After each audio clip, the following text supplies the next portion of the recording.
Commençons par le sud de la vieille ville sur le boulevard Victor Hugo. La porte de Saint-Paul ouvre l'accès à la vieille ville de Saint-Rémy. Nous descendons la rue en direction de la place Pélissier. C'est une rue commerçante avec plusieurs magasins.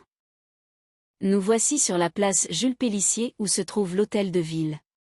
Depuis 1820, il occupe l'ancien couvent des Augustins fondé en 1634.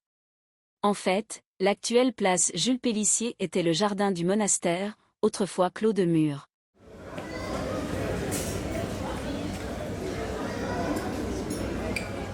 En face de l'hôtel de ville se trouvent plusieurs boutiques, dont les premiers étages sont très décorés. Avant de continuer, il faut faire un petit détour par le musée Estrines, un hôtel particulier typique de l'architecture provinciale du XVIIIe siècle.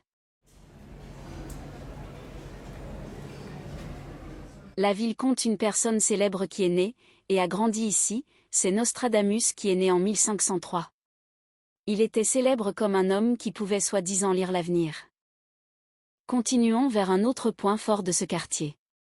La place Favier est un endroit pittoresque du centre-ville, entouré de bâtiments anciens couverts de lierre, certains datant du XIVe et XVe siècle.